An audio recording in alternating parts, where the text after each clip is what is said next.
நண்பர்கள் அனைவருக்கும் வணக்கம். நான் உங்கள் சங்கர் பேசுகிறேன். பார்த்தீங்கன்னா சுசுகி எக்ஸஸ் ஓகேங்களா, BS6 வண்டி. இது BS6 வண்டி. இந்த வண்டியில் பார்த்திங்கன்னா எல்லாருக்குமே ஒரு தல்னோவாக இருக்கக்கூடிய கம்ப்ளைண்ட் என்னடானா ஹைட்லிங் அதிகமாக இருக்கிறது தான். ஓகேங்களா, என்னது ஹைட்லிங் அதிகமாகிடும், இல்லை ரன்னிங் ஆஃப் ஆகும், இந்த மாதிரி கம்ப்ளைண்ட் நிறைய கம்ப்ளைண்ட் வரும். ஓகேங்களான்ட்டு பாருங்கள், இந்த வண்டியில் மட்டும் பார்த்திங்கன்னா ஹைட்லிங் கரெக்டாக இருக்குது காட்டுறீங்களா அப்படின்ட்டு. பட் இது நம்ம என்ன பண்ணியிருக்கோம் அப்படின்னா மேனுவலாகவே பண்ணியிருக்கோம். அப்படின்னா பாருங்கள், உங்களுக்கு தெரியும் வண்டிக்கு பார்த்தீங்கன்னா ஒரு மேனியில் நம்ம ஆல்ட்ரேஷன் ஒன்று பண்ணியிருக்கோம். என்னடா அப்படின்னு பார்த்தீங்கன்னா இது பாருங்கள், இதை நம்ம ஐட்லிங் லூஸ், இதை ஸ்க்ரூ லூஸ் பண்ணிங்க அப்படின்னா ஐட்லிங் அதிகமாகும்.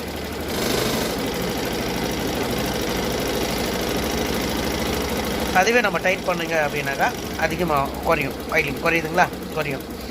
பட் இதில் முக்கியமாக இது நம்ம ஆல்ட்ரேஷன் பண்ணியிருக்கோம். பட் இதில் ஒரு ஸ்டார்டிங் டேபிள் கொஞ்சம் இருக்குது. ஓகேங்களா, ஒரே செல்ஃபில் கண்டிப்பாக ஆகாது. வீடியோ பிடிச்சதை லைக் பண்ணுங்கள், கமெண்ட்